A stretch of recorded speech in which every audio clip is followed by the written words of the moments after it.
Têm consciência da infecção moral e lutem pelo seu equilíbrio, pela sua maturidade, pela sua lucidez. Tenham a normalidade, a sanidade, a centralidade da psique como um ideal. Prometam a vocês mesmos ser personalidades fortes, bem estruturadas, serenas no meio da tempestade, prontas a vencer todos os obstáculos com a ajuda de Deus e de ninguém mais. Prometam ser e não apenas pedir, obter, sentir, desfrutar. Prometam ser. Oliver Talk, eu sou o Luciano e hoje nós iremos falar sobre a Páscoa. No começo do podcast, você ouviu um texto do Olavo de Carvalho, traduzido, ou melhor, na voz de Silvio Matos. Neste texto nós podemos perceber as seguintes palavras: equilíbrio, maturidade, lucidez, normalidade, sanidade, centralidade da psique como ideal. E para isso, não basta o estudo. Tem que ter algo mais. E eu quero mostrar este algo mais na vida de Cristo. Por isso que também a Páscoa é muito importante. E o trecho que nós iremos ler é o trecho em que Jesus ele vai para o jardim do Getsemane e antes de ser crucificado é aquele local onde ele emite as famosas palavras: Pai, se for possível, afaste de mim este cálice, mas que seja feito a sua vontade. E a partir daí nós faremos uma leitura deste texto pelo filósofo Pascal, o famoso filósofo francês, que inclusive foi um dos que inventou a calculadora. E no final, eu quero falar com vocês mais uma meditação que o Papa Bento XVI, em 2009, faz sobre essa reflexão de Pascal. Muita coisa, mas será curtinho, eu prometo. Fique aí até o final, porque é muito importante para esta Páscoa, mesmo que você seja cristão ou não.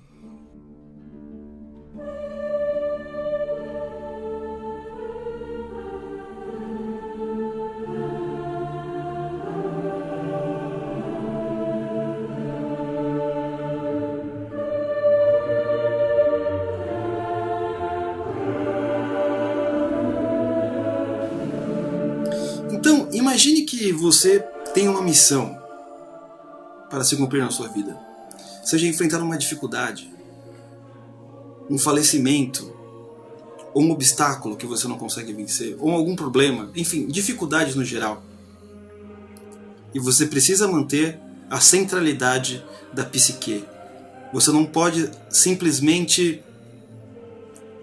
ficar insano, continuar em frente. É um processo muito difícil, principalmente se sua missão pode te levar à morte. Jesus, nessa Páscoa, na paixão de Cristo, teria que enfrentar exatamente isso, com todas as dificuldades, já sabendo a sua missão final. Ele teria que enfrentar a morte e a morte de cruz.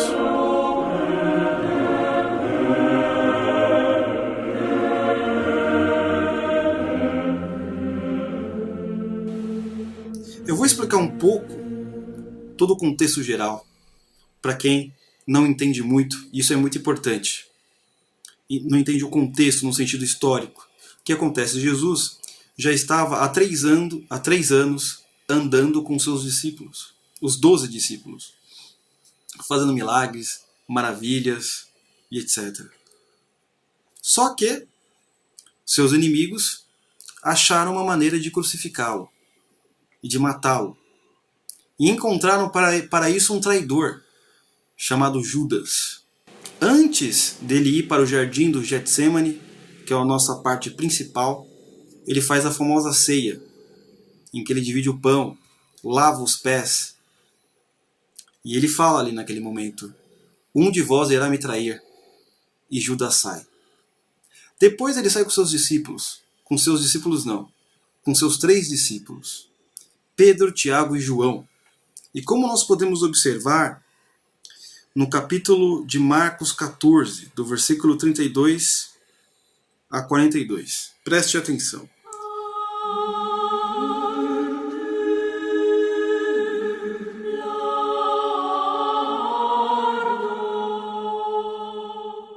Então foram a um lugar chamado Getsêmani.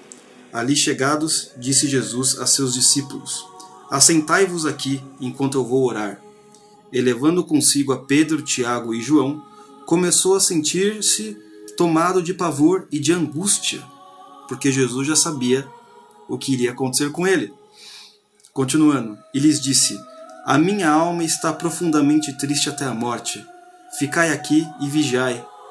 E adiantando-se um pouco, prostou-se em terra e orava para que, se possível, lhe fosse poupada aquela hora, e dizia: Pai, tudo te é possível, passa de mim este cálice, contudo, não seja o que eu quero, e sim o que tu queres. Voltando, olha só o que Jesus encontrou. Foi lá, orou, falou com o Pai, os discípulos estavam à parte. O que acontece quando Jesus encontra os discípulos? Voltando, achou-os dormindo, e disse a Pedro: Simão, aqui o nome de Pedro é Simão Pedro, tá? Aqui Jesus está usando o nome de Simão. Simão, tu dormes? Não pudeste vigiar nenhuma hora? Vigiai e orai, para que não entrais em tentação. O espírito, na verdade, está pronto, mas a carne é fraca. Retirando-se de novo para orar, orou repetindo as mesmas palavras. Voltando mais uma vez, achou-os outra vez dormindo, porque os seus olhos estavam pesados, e não sabiam o que lhe responder. E veio pela terceira vez e disse-lhes: Ainda dormis e repousais? Basta! Chegou a hora. O Filho do Homem está sendo entregue nas mãos dos pecadores. Levantai-vos, vamos, eis que o traidor se aproxima. Então, muito interessante essa parte. Nós percebemos o quê? Que na hora, no momento de maior aflição do Deus homem, seus discípulos, um dele, Pedro, dizendo que sempre seguiria o mestre aonde ele fosse, leais, dormem, não conseguem compartilhar a dor do mestre. Mas não quero falar as minhas palavras aqui. Eu quero que vocês ouçam o que Pascoal, o filósofo, falou nisso. Porque, afinal, não somos um podcast cultural. Aqui não é nenhuma missa e nenhum culto. Olha que interessante. Isso está escrito, chama-se O Mistério de Jesus. Você pode encontrar na edição Clássicos Jackson. Você vai encontrá-lo em sebos. Clássicos Jackson, que é a editora, essa coleção, né? Pascoal. Olha que interessante. Pascoal falando: Jesus está em um jardim, não de delícias como o primeiro Adão, onde se perdeu com ele todo o gênero humano, mas num jardim de suplícios, de onde se salvou e com ele todo o gênero humano. Olha só a dimensão que Pascoal tem deste trecho. Para nós, simples mortais, que não tem tanta experiência, tanta expansão do imaginário, não conseguimos ter, muitas vezes, essa visão desse trecho. Mas olha esse detalhe. No jardim, o primeiro Adão, lembra do paraíso? A árvore da vida do bem e do mal, onde tudo era feliz. O primeiro homem, ele estava lá, todo alegre. Agora Jesus não estava num jardim de delícias, mas de suplício. Continuando. Sofre essa pena e esse abandono no horror da noite. Creio que Jesus só se queixou essa vez, mas queixou-se então como se não pudesse mais conter a sua dor excessiva. Minha alma está triste até a morte, disse Jesus. Jesus procura companhia e o alívio por parte dos homens. É um caso único em sua vida. Mas nada recebe, pois seus discípulos dormem. Jesus estará em agonia até o fim do mundo. Agora preste atenção nisso que Pascoal fala. Jesus, no meio desse abandono universal e de seus amigos escolhidos para velar com ele, encontrando-os dormindo, zanga-se por causa do perigo a que se expõe. Não ele, mas eles mesmos. E os adverte acerca da própria salvação e do seu bem com uma ternura cordial, apesar da ingratidão deles, e os adverte de que o espírito é vivo e a carne é fraca. Como é que você, se você, na sua limitação, eu também na minha limitação, conseguiria imaginar Jesus nesta cena? Sabendo que vai ser morto, querendo um pouco de consolo aos amigos, e os amigos com aquele desdém. Como é que você se sentiria? Conseguiria se manter são até a missão final? Ou você falaria assim, eu não vou morrer na cruz por causa desse bando de dorminhoco aí, que no momento mais difícil da minha vida, dei tudo para eles, inclusive a salvação. O que eles fazem? Eles dormem.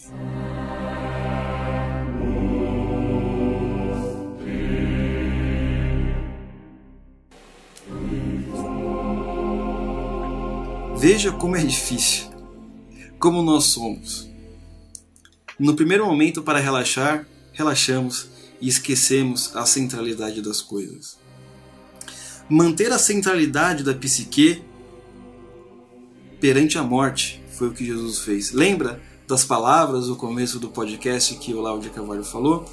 Equilíbrio, maturidade, lucidez, normalidade, sanidade, centralidade da psique como ideal. Agora veja essas palavras neste momento de maior aflição de Jesus se cumprindo e que sirva de exemplo.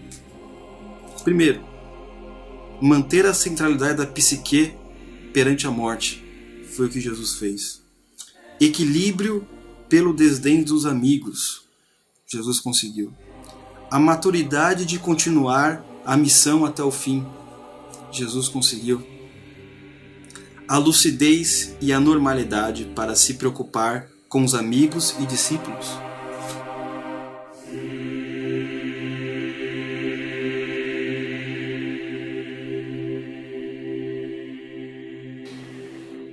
Certo. Agora, para finalizar, eu quero terminar com as palavras do Papa Bento XVI, em 8 de abril de 2009. Por acaso eu encontrei esses dois textos, tanto do Pascoal como do Papa, nos meus arquivos. Tinha guardado esse texto para alguma ocasião há muito tempo e essa foi a melhor ocasião. Sempre quis ler Pascoal. E agora, o Papa Bento XVI falando sobre Pascoal, falando desse trecho. Olha que interessante. Eu quero mostrar para vocês. A morte de Cristo recorda o cúmulo de sofrimento e de males que pesa sobre a humanidade de todas as épocas. O peso esmagador do nosso morrer, o ódio e a violência que ainda hoje ensanguentam a terra. A paixão do Senhor continua nos sofrimentos dos homens. Como justamente escreve Pascoal, Jesus permanecerá em agonia até o fim do mundo. Não se deve dormir durante este tempo.